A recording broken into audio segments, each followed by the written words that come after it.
Hey y'all, my name is Sarah and welcome to my channel. If you're new here, thank you so much for clicking on this video. Before we continue our chronological study of the Bible, please like this video and subscribe to my channel so that you never miss an upload.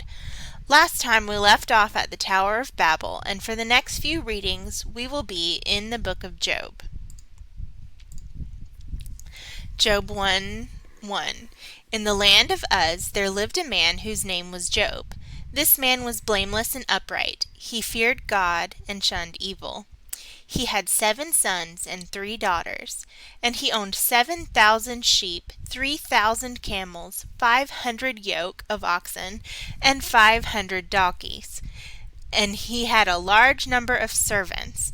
He was the greatest man among all the people of the East. His sons used to hold feasts in their homes on their birthdays, and they would invite the 3 sisters to eat and drink with them.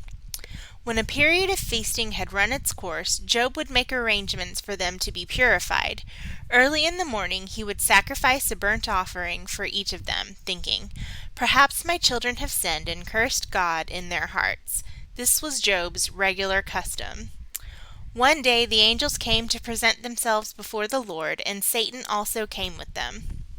The Lord said to Satan, "Where have you come from?" Satan answered the Lord, "From roaming throughout the earth, going back and forth on it."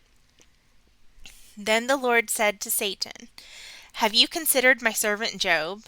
There is no one on earth like him. He is blameless and upright, a man who fears God and shuns evil." "Does Job fear God for nothing?" Satan replied. "Have you not put a hedge around him and his household and everything he has? You have blessed the work of his hands, so that his flocks and herds are spread throughout the land.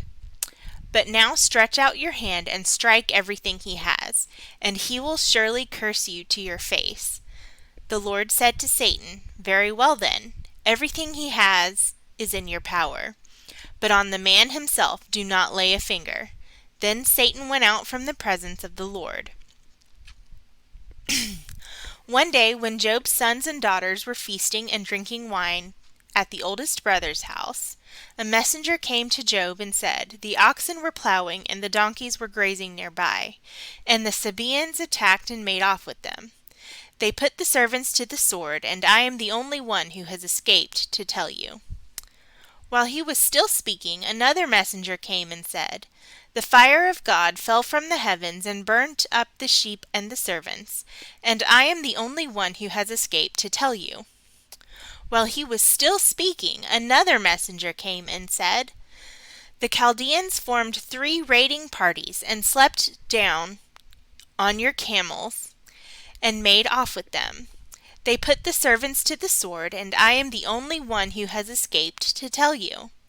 While he was still speaking, yet another messenger came and said, "Your sons and daughters were feasting and drinking wine at the oldest brother's house, when suddenly a mighty wind swept in from the desert and struck the 4 corners of the house.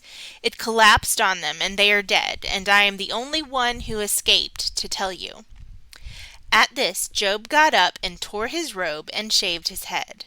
Then he fell to the ground in worship and said, "Naked I came from my mother's womb, and naked I will depart. The Lord gave, and the Lord has taken away.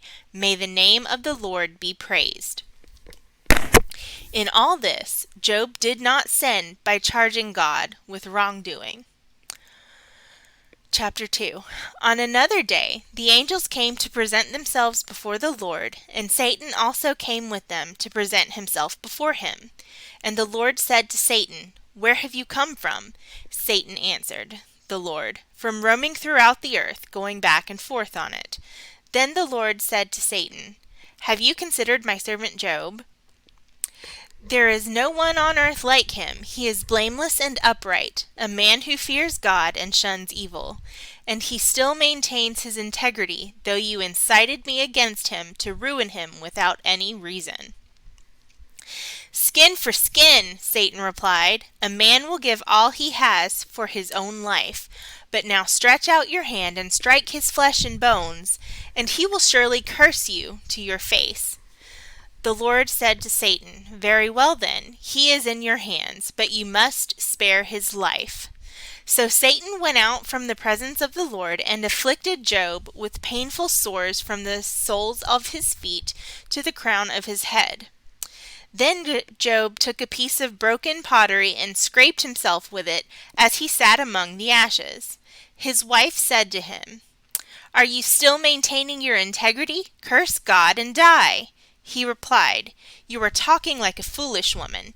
Shall we accept good from God and not trouble?" In all this, Job did not sin in what he said. When Job's three friends, Eliphaz the Temanite, Bildad the Shuhite, and Zophar the Naamathite, heard about all the troubles that had come upon him, they set out from their homes and met together by agreement to go and sympathize with him and comfort him.